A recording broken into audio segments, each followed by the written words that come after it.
Hi, St. Patrick community. Anna Warnemont here, and I am so grateful to be with fellow St. Patrick parishioner Randy Skeate. He is a seminarian at St. John Vianney in St. Paul, Minneapolis, and he's with us today to talk a little bit about his current experience within seminary and how life and COVID-19 has really shook up what he would consider his quote unquote normal as well. But how it's also brought a lot of blessings and just a really cool growing experience for them within seminary as well. So Randy, why don't we just go ahead and get started with, you introducing yourself to the St. Patrick community. Yep, Randy Skeate. I'm currently a senior at St. John Vianney College Seminary. We're at the University of St. Thomas in St. Paul, Minnesota. And my family and I have been parishioners at St. Pat's almost my whole life. So starting around when I was 4 or 5 years old. And very involved in the parish, my family. My sister Erica, you probably know her, she plays piano for some of the liturgies on the weekends. Really grateful to have the St. Pat's community as my almost second family that I've grown in my faith with through most of my life. And part of the reason why I'm in seminary right now is because of the prayers of my St. Pat's family and the influence that they've had on my life too. So really grateful. I really miss the parish right now during these circumstances. So really, really grateful I can be here today to visit all of you. Yeah, we're really happy to see you it's just, we're really becoming experts at this social distancing Yep. way of life. But so can you talk with us just a little bit about kind of what life is like as a seminarian right now? And you were obviously on St. Thomas's campus, but with colleges being shut down for the second half of the semester. Can you just share with us a little bit about what that's looked like for you and fellow seminarians? Yeah. So around the beginning of March, when the virus really started to hit bigger cities in the country, our university was being very mindful of what the spread could look like if it ever did come to Minnesota. And so prior to the middle of March, the students and faculty and staff were receiving emails just saying like, be prepared for things starting happening with the virus, with college campuses. And then around the second week of March, then a lot of campuses on the East Coast, like the Ivy League schools, started to shut down. And so a lot of universities and colleges throughout the country were being prepared to be hit with the virus. And for the best interest of the students, for the best interest of the faculty and staff, and considering our technology use, we could easily do online schooling. Our university was starting to consider those options. On Monday, March 16th, all the undergraduate students at St. Thomas were notified by the university that they were going to be shutting down the campus at the end of March, and that all the undergraduate students would have to be expected to move out of the dorm rooms, and that all classes would be through online platform starting in the beginning of April. And so we got that notification, and our rector at our seminary, and even Father Bloom, our old pastor, now the vocations director, was really working hard with the seminarians at St. John Vianney to provide options for us and really consider what our life could look like if we were off campus and away from our seminary, what that would normally look like for the rest of the semester. We were just going to enter that week into our spring break. So it was a really good opportunity to kind of like take ourselves away from campus. I had to pack all my stuff out. I didn't end up having to move my stuff out quite yet. We have until the rest of the semester. But guys from Alabama, guys from Alaska, guys from Nebraska that I've been close with, they just got up, moved their stuff out, and left within just a couple days. So it was a really quick turnaround. Just a really weird like situation, having the realization, especially myself as a senior, that I would have at least 2 more months for the semester, through the end of May, to really say goodbye to all these brother seminarians, the priests that I've been formed with for the last 3.5 years of my life. And then all of a sudden, everyone's just gone, and then we get the notification that we're not going to come back to our seminary, back to campus for the rest of the semester. So there are a lot of uncertainties there. Just a lot of disappointment too. Like I said, of like finishing out the year this way, definitely not as planned, especially as a senior. Mm-hmm. And so I in the process of moving out, I was actually with a couple classmates of mine from the Archdiocese here. We stayed about a week at the St. Stephen's Rectory in Anoka. That's where I was this last J term, this last January, and then this last summer too. So the priests were really willing to open their doors again for the seminarians to at least stay temporarily until we could figure out with Father Bloom what the college seminarians could do for the rest of the semester. And so during our time there, Father Bloom was in talks with Archbishop Hebda about a good option for the college seminarians like ourselves, what we would have for the rest of the semester. And eventually they came to the conclusion that retreat centers throughout the Twin Cities are closing right now because of the virus situation. And so there's a retreat center near Stillwater called Dunroven Retreat Center. I know the men's retreat was there, I think, this last March or February before the virus came. So this is a retreat center that the seminarians at St. John Vianney are really used to. We come here for our retreats at the beginning of the year, and so this is a really like special place in our hearts. And it was an optional opportunity for us college seminarians from this archdiocese specifically to partake in for the rest of the semester, to live in a structured life community formation still.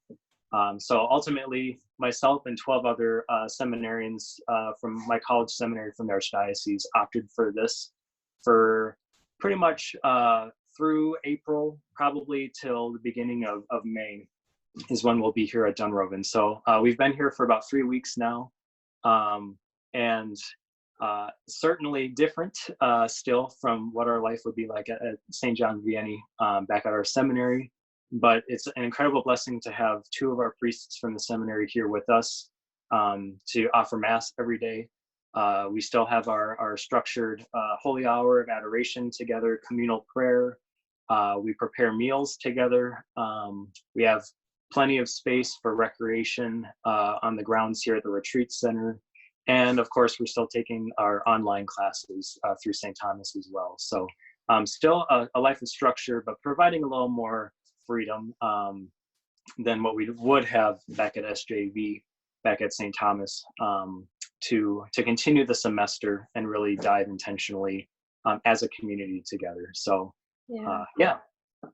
That's really awesome that you've still been able to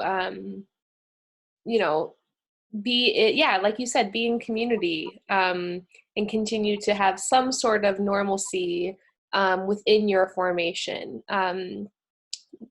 with brotherhood. That's really, really cool. So I would assume that like your routine is pretty shaken up, not quite what it was back on campus. So can you just talk a little bit about what your routine maybe looks like now in or what blessings or things maybe within the routine shakeup that you maybe weren't expecting have come your way? Yeah. So certainly in the midst of like uncertainty with this whole process, moving out of the seminary and then going to the St. Stephen's Rectory, not knowing how long I'd be there, and then coming here too. And to this day, we still have no idea a set date for when we'll be moving out, or whether we'll be here through May, through the end of the semester. The uncertainties of knowing that I will hopefully be graduating this semester still with my classmates, and the uncertainties of the virus too itself, just not knowing what that'll entail for all of us. All of us have been healthy so far, moving here to the retreat center, but once we leave, will that look different for all of us too? So there's just a lot of a lack of certainty, a lack of planning on our part. Certainly, like I said earlier, it's not the same type of uh, the same type of structure that we had, prior to coming here and having at the seminary. But in the midst of all that, it's certainly been an opportunity to trust the Lord more deeply than we did have before. I think there's a tendency that the life of the seminary gives you a life of structure, of practice, of consistency, which is an incredible blessing, and they're really good things too. But it's so easy to get caught up in the routine of that life, even as seminarians in the midst of our formation, and have that rug completely taken out from under us is different. And it does, it could be anxious at times to experience that, and it has been for me personally too. But knowing that the Lord's hand in all of this has certainly been very tangible, especially in bringing the seminarians together with our priests here at the retreat center, to know that he's still looking out for all of us, to know that our professors for our classes are still taking the time and energy to really devote themselves to all of us to learn throughout the rest of this semester too. And so in the midst of those uncertainties, not knowing what may come next, and just being docile to really the presence of the Holy Spirit in all of this too. Just the presence of God, his hand in this, is certainly an opportunity for us to cast ourselves at the feet of Jesus. Right now we're going through the first week of Easter, the octave of Easter, and the readings are all about Jesus's first encounters with his resurrected self, with his disciples, his apostles. And I love the image of Mary Magdalene specifically casting herself down at the feet of Jesus when she finally recognizes him. Mm. And so that's certainly what I've been able to feel this week, specifically after Easter. But just, in awe and wonder at the working of the Lord in all of this too, has certainly been an incredible blessing for all of us. And to really grow in community with all of us has been really special as brother seminarians from this archdiocese specifically. That's really awesome. Yeah, I think that it's important because everything is like so just in our face right now, with like our lives being thrown up in the air. And yeah, like you said, the uncertainty of how long this is going to last and what it all looks like, it can just kind of leave a lot of question marks. But I love hearing that like you're able to continue to be with other seminarians, because that brotherhood that you guys form, like you support each other throughout all of your priesthood. And so just being able to continue to pour into one another and support one another and live out like these like hard times is just really cool as like a lay person, to know that like the future priests that are going to be,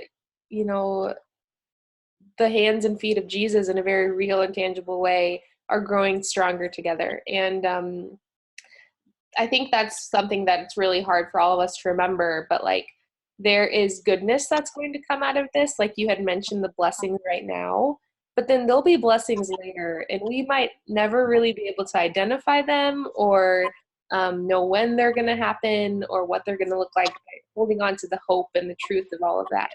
So I just love hearing that. That's so cool. Thank you for sharing. Yeah, certainly. And I think another big blessing too of us being here at the retreat center, I think it's been hard at times for all of us to know how much we're being gifted here and the blessings that the Lord is pouring out on us, what Father Bloom and the Archbishop have worked for us to specifically have the gift of this place for the rest of this semester, if it comes down to that, throughout the last few weeks. And to know how much, families are struggling, to know what's going on in our own families, people out of work, just upheaval throughout the world. And for us to be so like distant from that and have our own cloister, have our own haven here. But one of the priests really reminded us that this is a time for us to really intercede for all of you, specifically for our families, in a really deep way through prayer here. This is like our pastoral ministry. This is our pastoral formation in the midst of these circumstances. And so learning to appreciate the deep profundity of prayer through intercession, but especially in recognizing that the Lord has brought each of us here for a reason, and to just be grateful of that, not to be possessive of that in any way, but to know that he wants to give so much to us here, and that will, like you said, prepare us for future ministry, God willing, and maybe even just in the summer too, what this will look like after the semester gets done, and for myself and my classmates moving on to a major seminary next year too, the blessings that receiving, all of the blessings here, what that will continue through this transition as well into a new level of formation. So really, really important to recognize those things, and like being surprised by those graces too, being surprised by the Lord's working in all of this. That's awesome. Well, God bless you. God bless you and all the other seminarians, and just thank you for your yes, and thank you for your prayers. That's really powerful. Is there anything else that you'd like to say to the St. Patrick community before we maybe sign off here? Yeah, definitely continue to pray for all of you, specifically as my St. Pat's family. Please continue to pray for all of us here, and especially for the senior class as well, for us to keep persevering to graduate this semester in the midst of all these circumstances without having a graduation ceremony at St. Thomas and other celebrations with family, and for us to just remain faithful and to continue to trust in what the Lord has in store for us, and what Father Bloom and maybe the Archbishop have in store for us this summer too. But yeah, continue to pray for seminarians throughout the country, not just college seminarians, but the major seminarians as well, whose lives have thoroughly been changed too. But keep praying for priests as well. Pray for our priests whose lives are really impacted by this. Pray for Father Island, Deacon George, and know that for us to remain faithful to the Lord, to just be conformed to his image in Jesus Christ, and to keep trusting in the working of the Heavenly Father through all this too. So, yeah. Thank you. That's awesome. Yeah. God bless you, Randy. And yes, know of our prayers for you as a St. Patrick community. And we're just really grateful that we got to check in and see a familiar face and just hear about life right now for our fellow seminarians. So thank you very much. Yeah, thank you so much. All right. God bless you. God bless all of you. Thank you.